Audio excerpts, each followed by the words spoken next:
As a kid, I had a die-cast scale model of a Testarossa. It had the sharpest edges on it. But I was fascinated by this thing and played with it for years. Probably still got it somewhere. But that really ignited my love affair.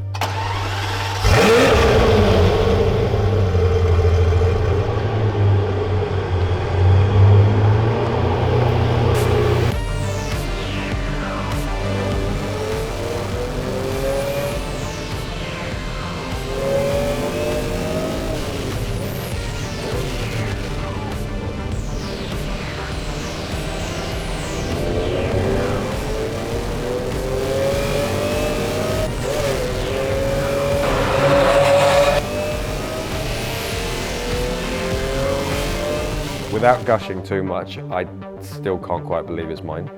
Probably a bit of imposter syndrome in there somewhere, but I just get in that car every time and pinch myself. My name's Merlin McCormack and I own a place called Duke of London in West London. Growing up, my passion for cars started at a really young age. Mum and Dad both had weird and wonderful classic cars that we would ferry to school in. They were daily drivers for them, and we were kind of the weird kids at school who had the weird parents with the weird old cars. I don't think much has changed, to be honest. I think there's still just something about a Ferrari. The way it pulls, and obviously on the German Autobahn, but the way it pulls between say like 70 and 150 is, for the age of the car, is unreal. It just keeps pushing you back and back and back in the seat, and it screams as it's doing it.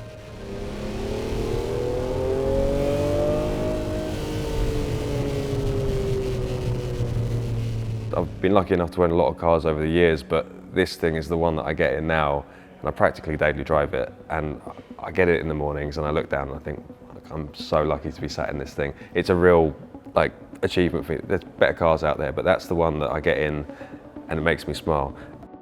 The view on the rear three-quarters is my favourite view of it. So you've got the louvered side and the louvered rear slat across the back lights. They're not famed for their reliability. But yeah, it's part and parcel of driving an 80s Ferrari.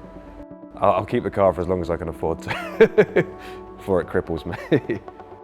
I could lie and say it's not entirely about showing off, and it's not entirely about showing off. There's a little part of it that's also about showing off. The noise that it makes, especially like on a cold start, is phenomenal. It spits flames, it's got decats on it and everything.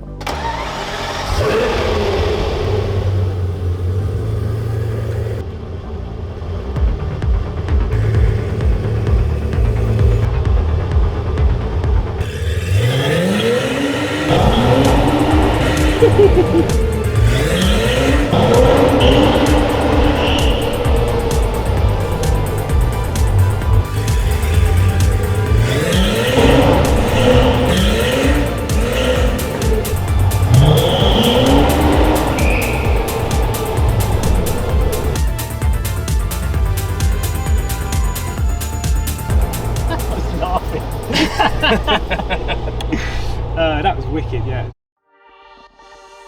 We get asked a lot what Duke of London is, and I still haven't got it down to a T. We've got a beautiful old 50,000 square foot soap factory in Brentford.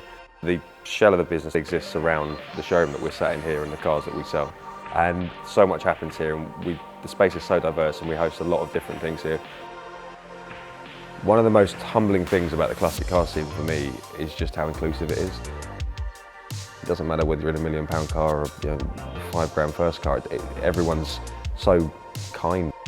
Optimistically, I believe that car culture can't ever die, and I think that whatever people are driving, there's still going to be a scene from modifying stuff and just hanging out and whatever. It's a real talking point, and it brings a lot of people together.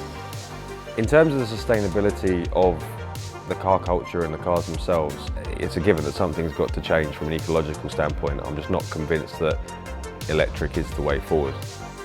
The production process and also the way that they're charged is only once removing the carbon problem. As a driving experience, I don't think you'll ever replace the noise that an internal combustion engine makes, and also the smell. You remove that from the car and you remove the sound, it loses a huge part of its soul.